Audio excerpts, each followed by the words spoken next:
Welcome to the AVAIL podcast, where we dig deep and talk about the art of leadership. My name is Virgil Sierra, your AVAIL podcast host and lead pastor of Vertical Church, aka Iglesia Vertical in South Florida. Today, we're sitting down with Pastor Tullian Tchividjian. Tullian is the lead pastor of The Sanctuary in Jupiter, Florida, and today we're going to discuss his book, Carnage and Grace. So lean in, leaders, and let's get started. Tullian, it's great to have you on the AVAIL podcast. How are you feeling today, brother? Thanks for having me. I am incredibly impressed by your flawless pronunciation of my very difficult name. A lot of people they spend so much time working on the last name, Tchividjian. It rhymes with religion. Tchividjian, it rhymes with religion. And then by the time they get to my first name, they haven't practiced nearly as much, and they'll say Tullian or you crushed it, man. Congratulations. That's no small feat. I am happy to honor you in that way. Hey, with my full name being Virgilio, and a lot of people having a hard time with that growing up, or Virgilio in Spanish. So I'm with you. Thank you, Lord, for this opportunity to do it well. I'm excited, Pastor Tullian, to get into this conversation about your book, and which really is ultimately a lot of your life and what's happened in these last years. Before we do that, I'd love for our AVAIL audience just to lean in and get to know you a little bit. Tell us a little bit about yourself. I am a Florida native. I was born in Jacksonville, raised in Fort Lauderdale. I'm the middle of 7 kids. My mom and dad had 7 kids. I'm right in the middle, 5 boys and 2 girls. Loved my upbringing, grew up in a Christian home, grew up with an amazing family heritage, was surrounded by great people my whole life, solid people my whole life. Incredibly grateful for that. At 16, I dropped out of high school, got kicked out of my house, went off the deep end, went into the far country for a number of years. And around 21 years old or so, it wasn't one particular event or one particular crisis. It was just this culminating sense of there's got to be more to life than this. There's got to be more to, there's got to be more to me than what I'm experiencing. So I, very much like the prodigal son in Luke 15, sort of sheepishly made my way back home, metaphorically speaking, and was greeted with open arms and grace and outrageous mercy. And that sort of set me on a trajectory. I wasn't sure what I wanted to do with the rest of my life, but I kind of knew that I wanted to spend my life telling as many people as I could about this amazingly gracious God who tracks down runners like me. So I got married soon thereafter to my first wife. Started college at 22. Finished. Went to seminary after that. So the first 10 years of my first marriage, I was in school. By the time I graduated from seminary, my wife at the time was pregnant with child number 3. So life moved pretty quickly for those first 10 years. And then I took a position at a large church as an associate pastor, an assistant pastor in Knoxville, Tennessee. Was there for 2 years. Learned life in ministry. It was a great training ground for me. Loved my time there. And then a group of people from South Florida reached out and asked if I would consider coming back home and planting a church, which I absolutely did not want to do. I pushed against that as hard as I could. God won. We moved and we launched New City Church just west of Fort Lauderdale, northwest of Fort Lauderdale in 2003. That church then merged with a much larger, famous church in Fort Lauderdale called Coral Ridge Presbyterian Church. And their founding pastor had died a year and a half earlier, so they were in the unique position of looking for a pastor for the first time. And they approached me, and I said, I'm honored, I'm humbled, not interested. They came back a second time and I said, I'm honored, I'm humbled, I'm not interested. About 4 months later, they came back. And I said, look, and I said this just to get them off my back. I said, look, the only way I would ever even consider this is if we merged the 2 churches and I became the leader of this one new church. Because there's no way I'm going to be able to show up in the shadow of this founding pastor and be able to do what needs to be done. And some of it was really hard stuff. There was a lot of things that needed to be deconstructed in that church at that time. And so they agreed to it. Wow. And I was shocked, and I resisted it, and they were persistent. And so those two churches became one new church in early 2009. I was there for 6.5 years. During that time, I was traveling around the country, speaking at events and conferences and all that stuff, writing a book a year. A few of them became bestsellers. Was my sermons were on television around the world every week. They're on the radio every day. And then my whole life came crashing down in 2015. Mm. I lost my first wife and the ministry that I had in one clean swoop, in part due to my own selfishness and sin. I cheated on my first wife, got caught, thankfully, Mm-hmm. and overnight was canceled. I was a public guy, came from a very public family, was leading a public church, all that stuff.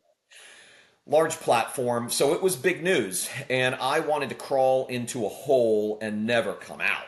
I mean, Yeah. I was embarrassed. I was regretful. I felt ashamed, incredibly guilty.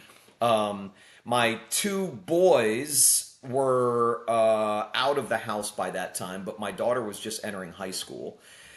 And we were actually, believe it or not, a very tight-knit family. So this really ripped all of our lives up. And the public scrutiny of it all and the public commentary at all didn't help matters. It Sure. was very difficult. And so that began kind of my wilderness wandering years. Mm. I was sort of woken up by the consequences and felt completely undone, Mm. uh, totally unraveled. Had no idea who I was, how I was going to spend the Wow. rest of my life. I say this all the time, but it's hard to know. I think it's impossible to know what you're depending on to make life worth living until it's gone. Wow. And unbeknownst to me, all of this happened unconsciously, but I had so located my identity in the work that I did, the books that I wrote, the people that I knew, the network that I had, that when all of that stuff was gone overnight, I had no idea who I was. So from 2015 till, gosh, roughly 2018, 2019, I was getting a lot of therapy. I was surrounded by a handful of amazing people Mm. that helped me during my rehabilitation process. I now can look back 10.5 years later and say, as much as I continue to hate the pain that I caused to people that I love primarily, I can now thank God for that entire season because it stripped me of so many things I needed to be stripped of. It set me free in so many ways I didn't even know I needed to be set free. And so desperation became my deliverance, really. Mm. And the promises of God were proven true when I was at rock bottom. Mm. I mean, my relationship with God, my understanding of His amazing grace and His outrageous mercy went through the roof during that time.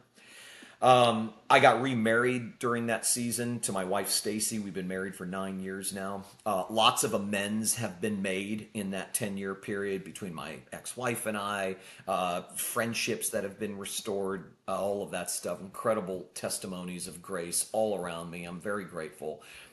In 2019, a friend of mine from high school who was living in Jupiter, my wife Stacy and I at the time were in Fort Myers, Florida, on the southwest coast of Florida.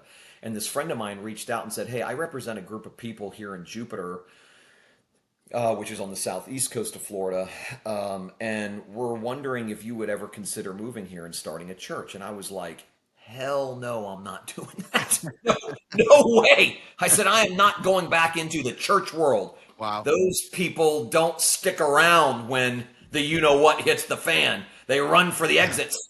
And I was, I mean, I still had PTSD from all of that. Sure. My own sin, just the way Yeah. everything played out, full-scale cancellation. Like, I didn't find Christians to be trustworthy or safe, Right. people that I could tell the truth about myself to. So I was like, I'm not interested.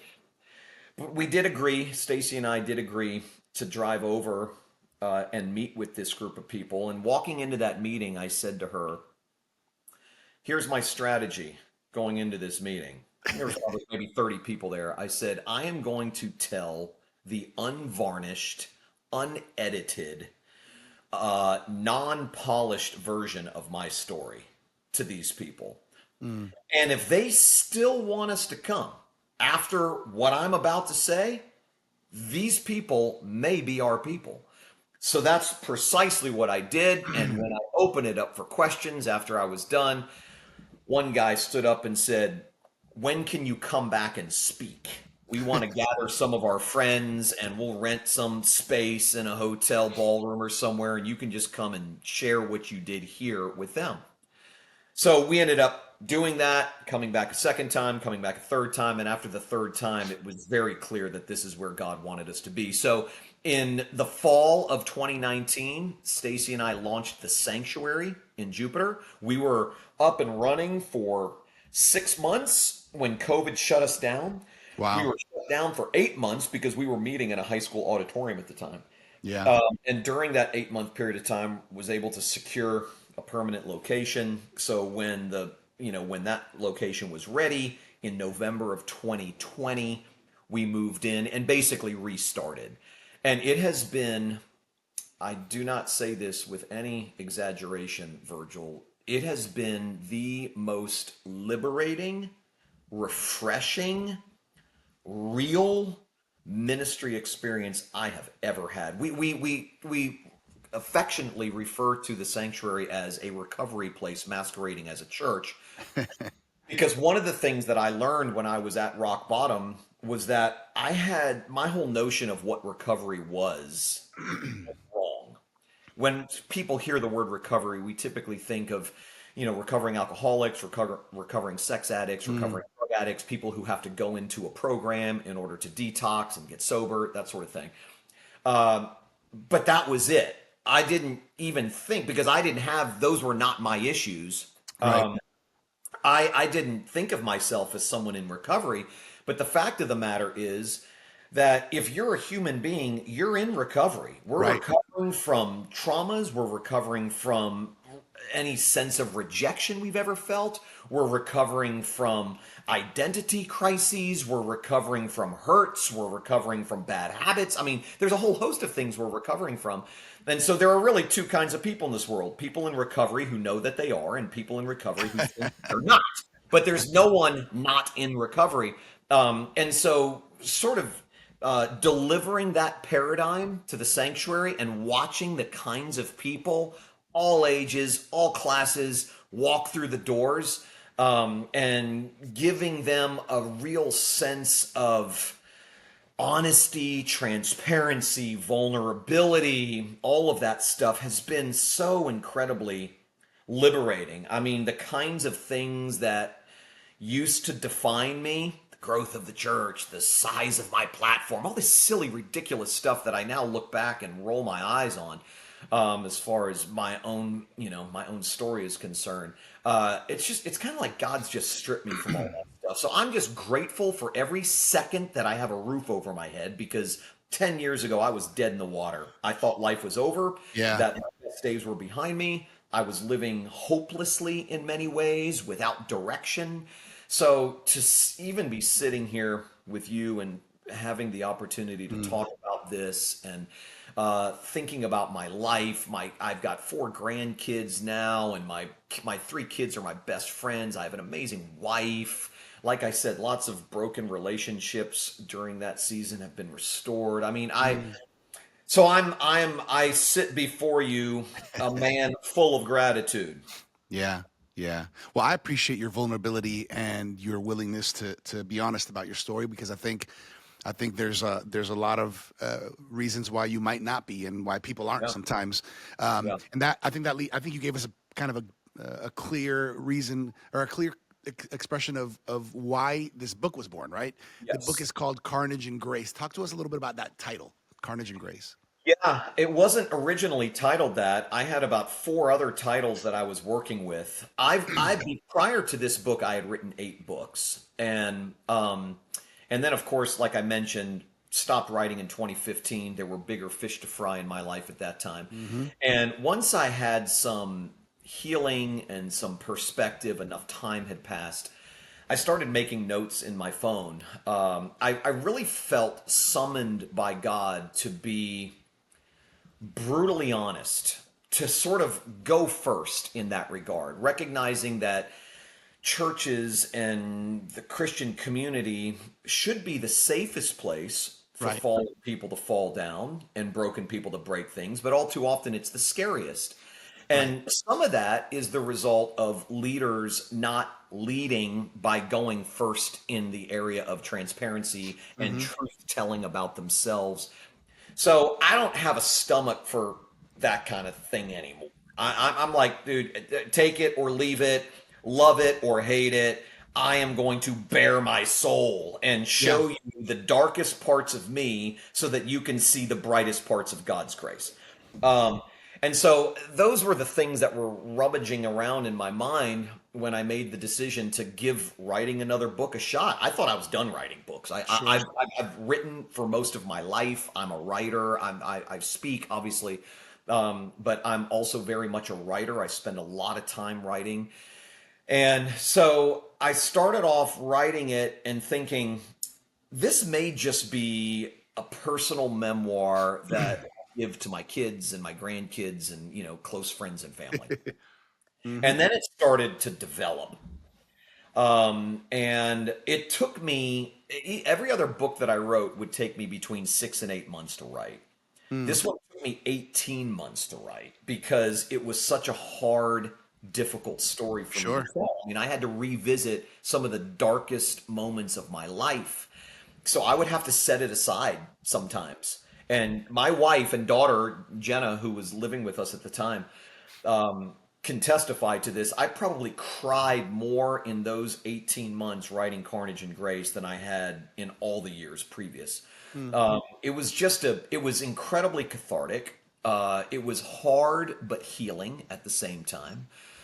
And when it was finally finished, uh, I was like, I think that people would benefit from this. I think pastors would benefit. I can't tell you how many leaders around the world, people in leadership, Hmm. Hmm. predominantly Christian leadership around the world, reach out to me because they don't have anyone they can tell their secrets to.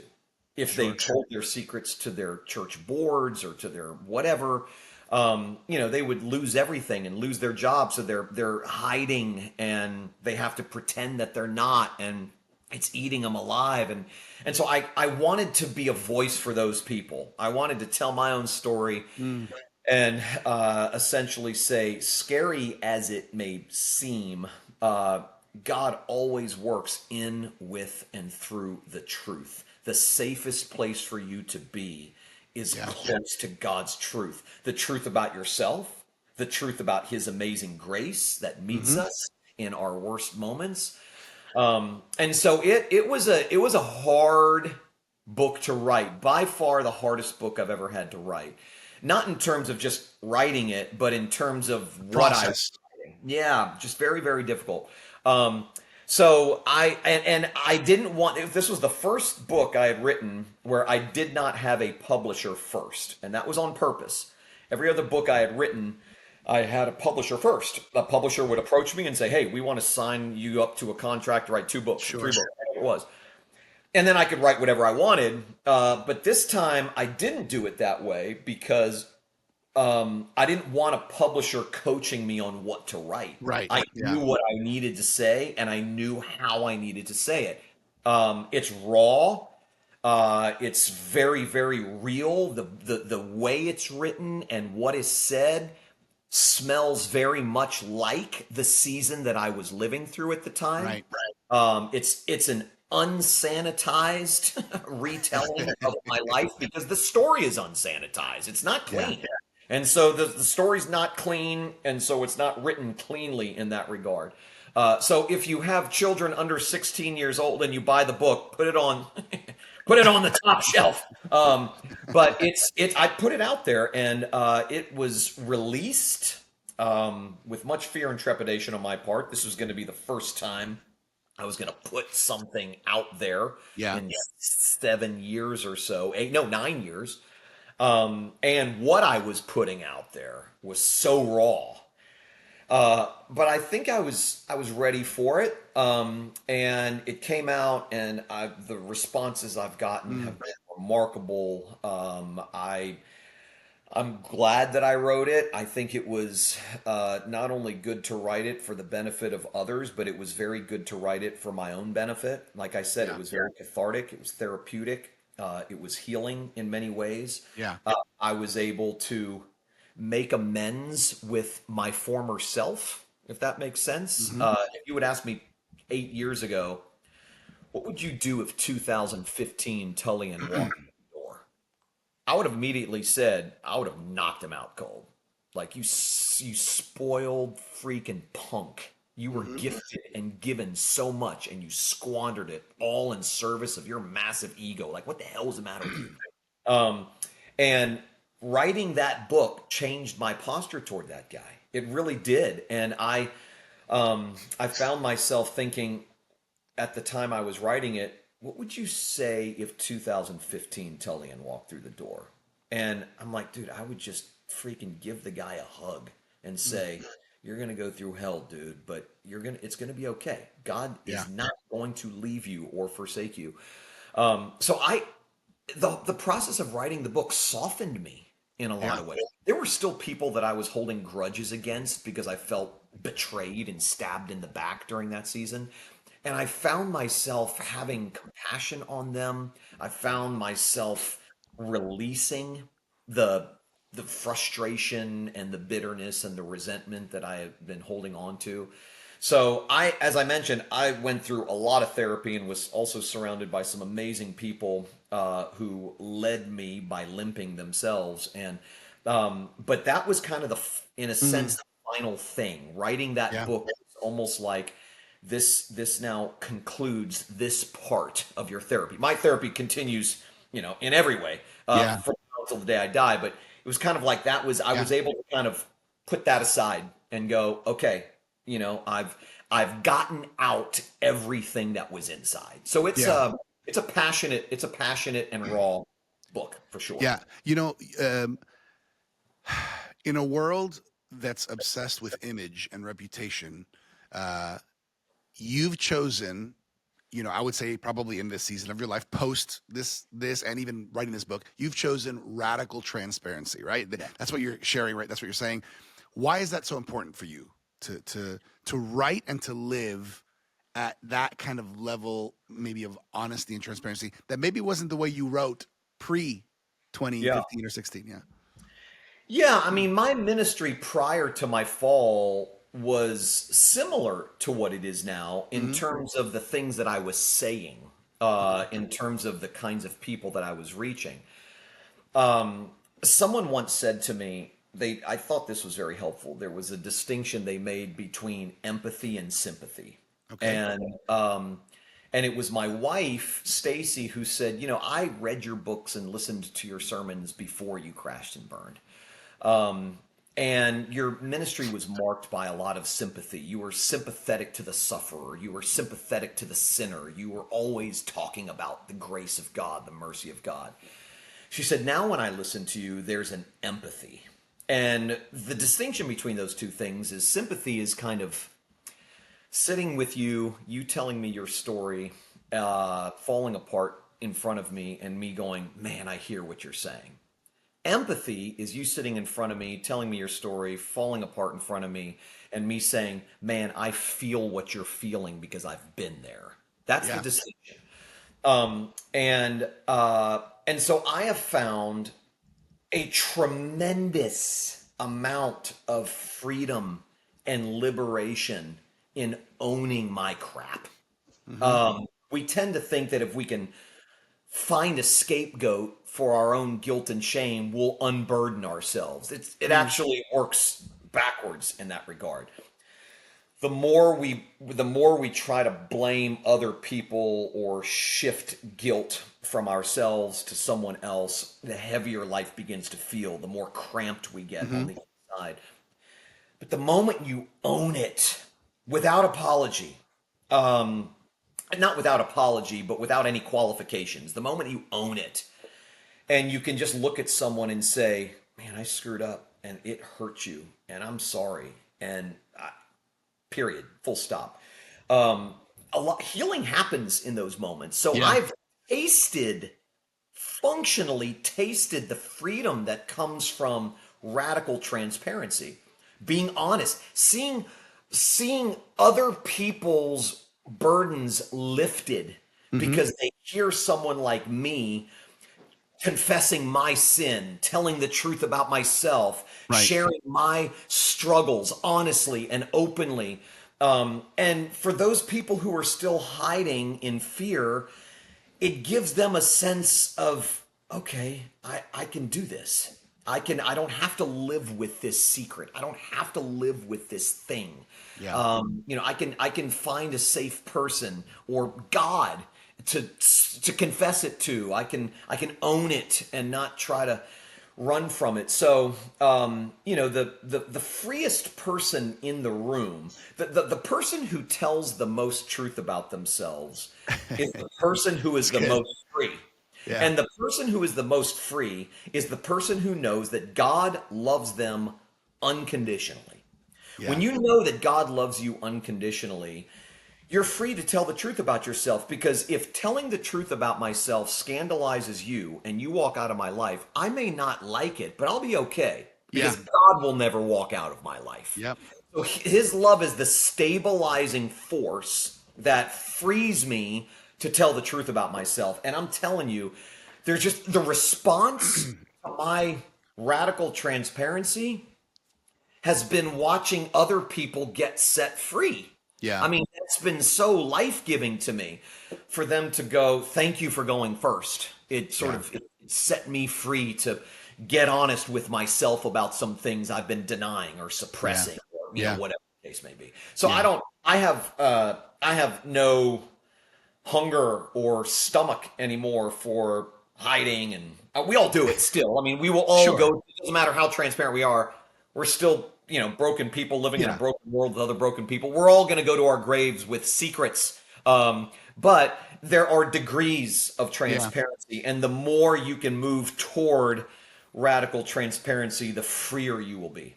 Yeah, there's two thoughts that come to my mind as I'm hearing you speak.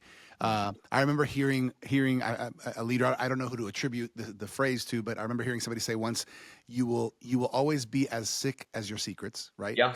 Yeah. And then it reminds me a lot of James 5:16 that says, "Confess your sins to one another and pray for each other," connecting that to healing. Right? And I Right. think a lot of times we can confess to God vertically and Yeah. receive forgiveness, but not confess to each other to receive healing. And I think there's something powerful about that.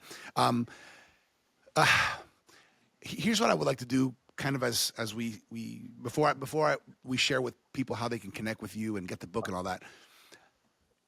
Leaning in right now, Tullian, to a pastor or a leader, maybe it's a business marketplace leader as well, who who's listening right now and they feel like they've ruined their life beyond repair because of whatever decision, action, um, circumstance that they've done or that they find themselves in. What would you want to say from your experience and what God has been doing in your life and where He has you now and the voice He's given you? What would you say and share with that person? Man, not much.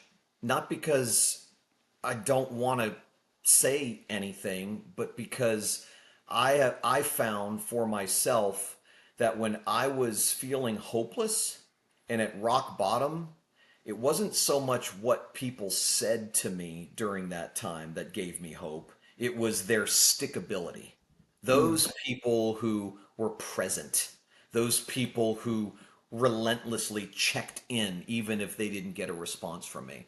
Um, People doing that reminded me that I still mattered to somebody. And The only thing I would say, probably, if I were to say anything, is never, ever underestimate the grace of God. It's Right. bigger, it's wilder, it's much more scandalous, and much more accepting than we could ever imagine. And there aren't any sort of, hey, here's, if you're in a ditch, here are 6 steps to take so that you get out of a ditch. I have almost zero trust in those sorts of formulas because I tried them all during that time. I was so desperate to get out of the hole that I was in. I tried whatever came my way. And God's process of exposing us to ourselves, increasing our level of self awareness by showing us some of our shadow side, it is a slow process. There are no quick fixes to this stuff. God works much more slowly than we would want him to. I would also want to say that I know it probably feels like your life is over, Right. but it's not. There is light at the end of the tunnel, even if you can't see it. I needed other people from time to time to remind me that this wasn't going to last forever Right. because it felt like it was going to. I mean, Yeah. minutes felt like hours, hours felt like days, days felt like weeks, weeks felt like months. I mean, time moved so slowly. I went from this fast paced, busy, vibrant, adventurous life to crickets, Yeah. Yeah. relationships lost, job gone, career down the toilet, opportunities, blown. And everything got so quiet so quickly. And so time moved so slow. And I'm not a patient. I'm more patient now than I was, but I'm not a patient guy. Um, and so, I'm just kind of like, okay, God, like I've learned my lesson. Okay, can we kind of, put me Right. on a path?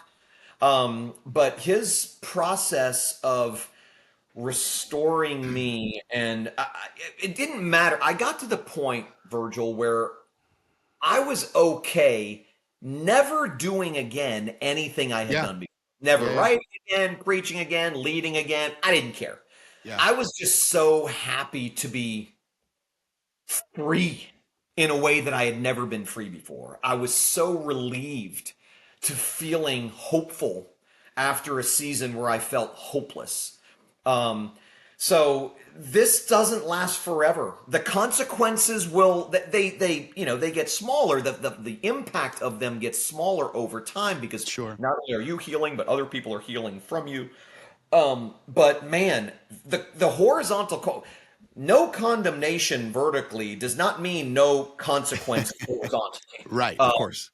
I will live with a low grade fever of sadness for the rest of my life because of the people that I hurt, that I loved, Yeah. uh, and that I hurt during that time. That's not going away. I've accepted that. I'm okay with that.